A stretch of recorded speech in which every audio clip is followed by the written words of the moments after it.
Hello friends, welcome to my channel @Sarwar Hussain Dada, जहां आपको ज्ञान मिलेगा सबसे ज्यादा। आज बहुत दिनों बाद फिर एक बंगाली का क्लास करवाऊंगा।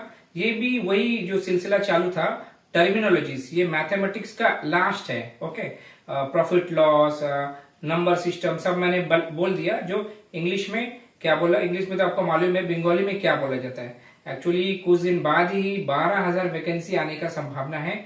वेस्ट बंगाल कांस्टेबल में है, अच्छा कोलकाता पुलिस कांस्टेबल में भी आने वाला है। तो उसमें आपको मैंने पहले ही कहा, जो भी क्वेश्चन पेपर रहेगा या तो इंग्लिश में बंगाली में रहेगा और या तो नेपाली में रहेगा। इंग्लिश में बिल्कुल भी नहीं रहेगा। तो आपको अगर मालूम ही नहीं रहेगा जैसे कि ट्राइंगल को क्या बोलता है या फिर कोई भी चीज को क्या बोलता है, तो आप बना ही नहीं पाएंगे। ओके, तो इसीलिए ये वाला मैं सीरीज करा रहा था और इसी में ही मैं कुछ कुछ बांग्ला का भी तौर तरीका या पैंतरा वो भी बताते रहूंगा, ताकि आपको आने वाला जो एग्जाम है पीएससी का, इंटरव्यू वगैरह में जब लिखने बोलने पढ़ने को बोला जाए तो आपको असुविधा ना हो। तो 4-5 वीडियो इसका बन चुका है, ये आखिरी वीडियो, इसका बात को और करेंगे। आज का सबसे पहला जो वर्ड है उसको बोलता है लेंथ। लेंथ आपको मालूम ही है, जैसे जैसा लीजिए एक तो ये रहता है रेक्टेंगल, ये जो लंबा वाला है उसको लेंथ बोला जाता है, ठीक है। और ये जो छोटा वाला है चौड़ाई है, उसको क्या बोला जाता है, उसको ब्रीथ या ब्रेथ बोला जाता है। तो लेंथ को बांग्ला में बोला जाता है दৈর্ঘ্য, ठीक है। ये जो दৈর্ঘ্য है इसमें क्या क्या है, दय ओइकर, ठीक है। ओइकर दोई, उसी का साथ घ, ये रेफ है, ये जॉफ वाला है, ठीक है।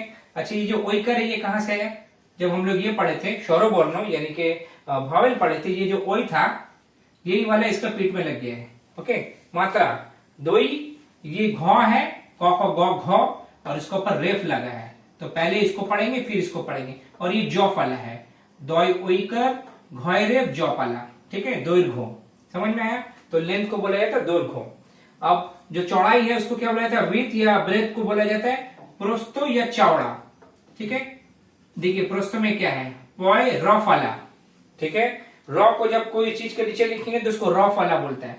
और आपको अगर प्रिंट मीडिया देखिएगा तो ऐसा दिखेगा।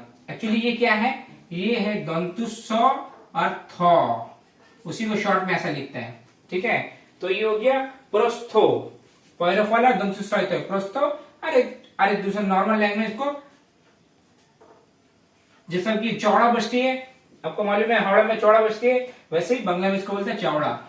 ओके, चौयाकर ओ डय शून्य आकार, ठीक है, डय शून्य आकार चौड़ा। अच्छा, वर्टेक्स, वर्टेक्स को बोला जाता है शीर्षो बिंदु। शीर्षो का मतलब होता है एकदम ऊपर वाला, और बिंदु मतलब पॉइंट। इसमें क्या है, तालव्य श। अच्छा, बांग्ला में किस किस्म का श है, बांग्ला में 3 किस्म का श है। ये तालव्य श, ये दंत श और ये मूर्धन्य श। ओके, अब देखिए इसमें तालव्य श भी आएगा, मूर्धन्य श भी आएगा। और ये जो यहां से पीछे से निकलेगा उसको बोलते हैं दीर्घिकार, ठीक है। वही दीर्घिकार जैसे कि मैंने स्वरवर्ण में ये एक तो हस्सी रहता है, ठीक है, और ये दीर्घी रहता है। तो ये वाला जो हस्सीकार होता है यहां से सामने से जाता है और दीर्घिकार ये पीछे से जाता है। समझ में आया आपको। तो यहाँ पर क्या है, तालव्य श दीर्घी, मूर्धन्य श, अभी मैंने कहा 300 का 100 है, मूर्धन्य श उसका ऊपर रेफ, ठीक है। तो कैसे पढ़ेंगे, शीर्षो, शीर्षो बिंदु। देखिए बॉयसी में ये वाला हस्सी का है, बॉय हस्सी बी, और नॉय दय, नौ और द एक साथ है। उसके बाद इसको छोटी, हिंदी में छोटी बोलते हैं और बांग्ला में हस्यु का। शीर्षो बिंदु कौन से, ये जो है इसी का फॉर्म है। ये जब व्यंजन वर्ण के साथ ये जुड़ता है तो ऐसा दिखता है, ठीक है। तो ये हो गया शीर्षो बिंदु, वर्टेक्स को बोला जाता है। अब स्क्वायर को क्या बोला जाएगा, सॉरी स्क्वायर रूट को बोला जाएगा वर्गमूल, ब गौरेफ, ठीक है, व गौरेफ, वर्गो मय दीर्घु। जैसे ये हस्यु करता है ये वाला, और ये वाला जो स्वरवर्ण दीर्घु होता है उसी का ये साइन है जब व्यंजन वर्ण के साथ जुड़ता है। वर्गो मूल, मय दीर्घुल मूल, वर्गो मूल।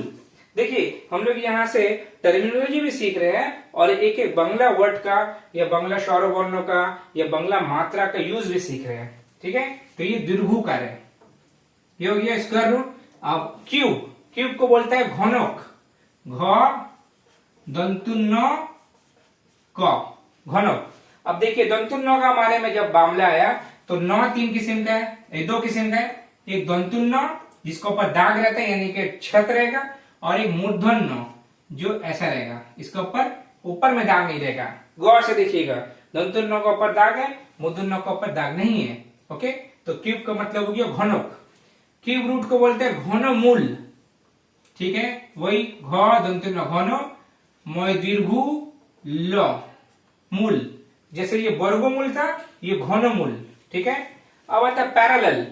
पैरेलल मतलब आपको मालूम है रेल लाइन जो चलता है, पैरेलल माने जो कभी भी जुड़ेगा नहीं, जाके कहीं पर भी खत्म हो जाएगा, सिर्फ चलते रहेगा, उसको बंगला में बोलता है समांतराल। इसमें क्या क्या है, दंतुष, तीन तो श होता है, दंतुष, तालुष, मूर्धन्य श, उसका दंतुष, उसका बाद मोय आकर, ये जो स्वरवर्ण जो आ था उसी का ये मात्रा है। ठीक है, उसका बाद दंतुन्नय तय, दंतुन्न भी है तो भी है, समांतो रय आकर ल। ठीक है, समांतराल यानी कि पैरेलल। अच्छा, बेस, कोई भी ट्रायंगल का बेस होता है। ठीक है, तो बेस को बोलते हैं बांग्ला में भूमि, भय दीर्घु मय हस्सी। ओके, ये जो है इसका स्वरवर्ण क्या, अभी मैंने कहा ये वाला है, और इसका क्या है, इसका ये वाला है। समझ में आया? तो कैसे करके स्वरवर्ण व्यंजन वर्ण में जुड़ता है उसी को मात्रा बोलते हैं, भय दीर्घु मय हस्सी, भूमि। ओके, भूमि का मतलब जमीन भी होता है। हाइपोटेनियस, हाइपोटेनियस को बांग्ला में बोलता है अतिभुज, तय हस्सी, अति भय हस्सु वर्गीय ज। अब देखिए ये है वर्गीय ज, ठीक है, और ये है नॉर्मल ज, दो किस्म का ज होता है, इसको अंतस्थ ज भी बोला जाता है। ज वर्गीय ज, वर्गीय ज ऐसा रहेगा। ओके, ध्यान रखेंगे, गौर से देखें। अच्छा, कॉम्प्लीमेंट्री एंगल, कॉम्प्लीमेंट्री एंगल का मतलब होता है बांग्ला में परिपूरक कोण। देखिए यहाँ पर मूर्धन्य है, ठीक है, प रयहस्सी, ये प दीर्घ मतलब इसका मात्रा, र क परिपूरक कोण, कयोकर, हाँ ओ, ये ओकर है, ये जो स्वरवर्णों का ओ है, इसी का जब व्यंजन वर्ण में जुड़ता है तो ऐसा हो जाता है कयोकर, और ये तो मूर्धन्य, दो किस्म का न है, दंतुन्न मूर्धन्य, तो ये मूर्धन्य। समझ में आया? तो कॉम्प्लीमेंट्री एंगल, परिपूरक कोण। अच्छा, right angle triangle, right angle triangle को बांग्ला में बोलता है समकोणी त्रिभुज, सम कयोकर मूर्धन्य दीर्घी। ठीक है, दीर्घिकार यानी कि ये वाला कहा गया, ये वाला। ओके, दीर्घिकार, समकोणी त्रिभुज। अब हाँ, ये नया चीज आया, त्रिभुज। त्रिभुज में क्या है मालूम है, ये एक्चुअली त है, उसके नीचे र वाला है, तो इसी को ऐसा लिखा जाता है त्रिभुज। त्रि का मतलब होता है तीन, हम लोग को पता है ट्रायंगल में तीन साइड होता है, ये त्रिभुज, भुज मतलब कहा था मैंने साइड, तो समकोणी त्रिभुज, राइट एंगल ट्रायंगल। अच्छा, इक्विलैटरल ट्रायंगल, इक्विलैटरल यहाँ इसका बांग्ला मतलब क्या है, समबाहु, यानी कि सब, एक कोई भी ट्रायंगल जिसका सब जो साइड है वो समान रहेगा उसको समबाहु बोलते हैं। ओके, मगर हाँ देखिए आपको प्रिंट मीडिया में ऐसा दिखेगा, हय हस्तु ऐसा दिखेगा।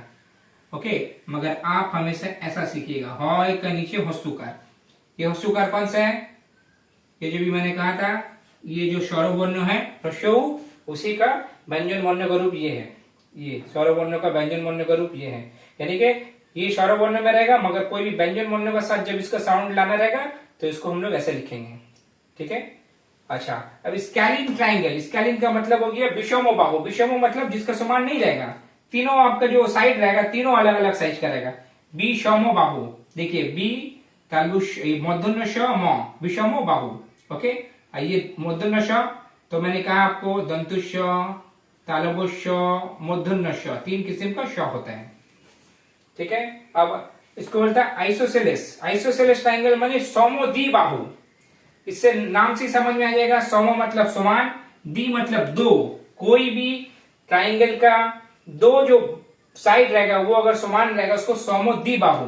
ठीक है, और इसमें क्या क्या है, ये देखिए द है, उसके नीचे ब है, और ये ऋषिकार, दी का मतलब दो, दय बॉय ऋषिकार, दी।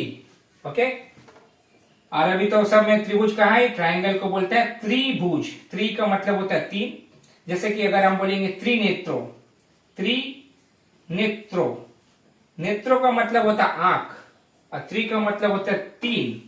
त्रिनेत्रो किसका रहता है? त्रिनेत्रो भगवान शिव जी का रहता है, मालूम है आपको। ओके, तो ये रहा आज का ये टॉपिक। इसको अच्छे से देखिए, अच्छे से समझिए, बहुत फायदा मिलेगा आपको। अगर अच्छा लगा तो लाइक करें, शेयर करें, कमेंट करें, प्यार बांटे, खुशियां बांटे और ज्ञान तो जरूर बांटे।